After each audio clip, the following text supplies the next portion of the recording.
What's up, Royal Spartan Tribe? This is Royal Spartan 125, back for yet another great reaction.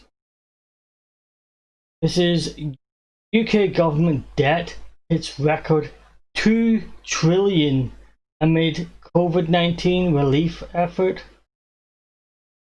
2 trillion in debt.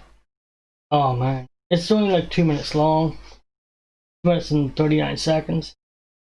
We're gonna get into it. We're really gonna get into this. Now this is probably going to get copyrighted as well. I don't know why I'm into the copyright ones today. I'll try and dispute it.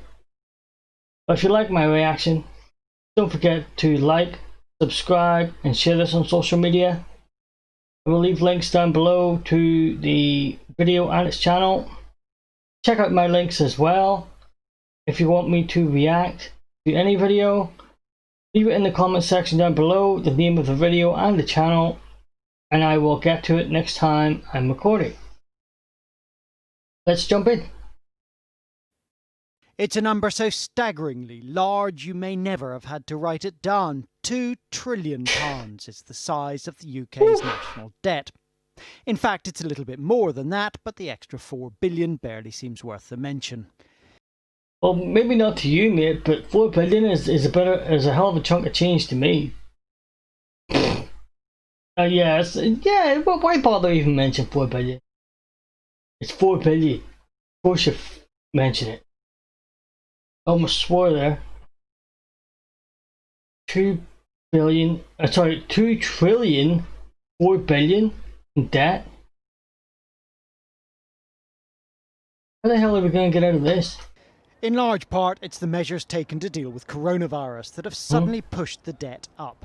The Chancellor has put in place an unprecedented package of support to help to weather individuals.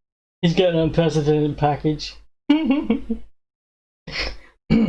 shouldn't have said that. Individuals and businesses through the storms of COVID, and that was the right thing to do. We've helped millions of people to stay and work through the furlough scheme and a range of other measures. See the people in the background waving between April and July, the government borrowed more than £150 billion. By comparison, whoa. Between April and July?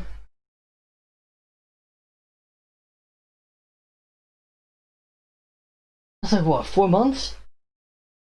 You actually cut it up in my head. That's why it took so long to say anything. I was like, 4 months. In 4 months, they borrowed 150.5 billion. That's 150 billion, 500 million. Right? Whew. In 4 months. That's a hell of a lot of money. They're saying relief, right? So that would be for businesses and stuff, right? They haven't made that clear yet. Borrowed just over 22 billion in the same period last year. That borrowing pushed overall debt up to more than 100% of GDP, the value of everything produced in a year. It has been higher just after the war, for example, but you still have to go back to 1961 to see debt at that level of GDP.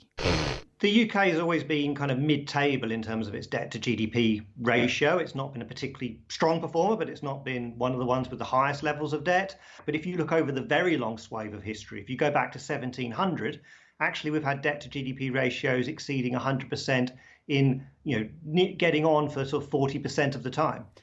But although the current debt is eye-watering, interest rates are extremely low, so many economists think government should be borrowing more to fund the recovery. And there's no shortage of ideas. Tonight, Gordon Brown said there had to be local furloughs for deprived households.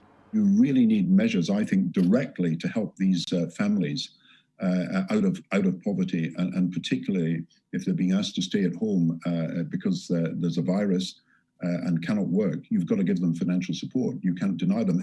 But today the Chancellor sounded much more cautious, saying in a statement that the public finances had to return to a sustainable footing, which will require difficult decisions.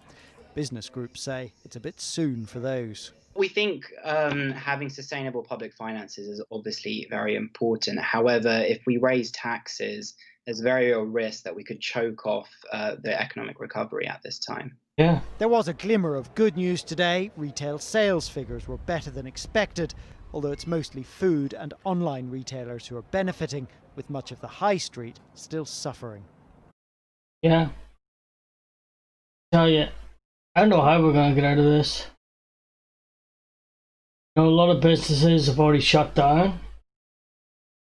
Even relationships, like couples and stuff, have started breaking up.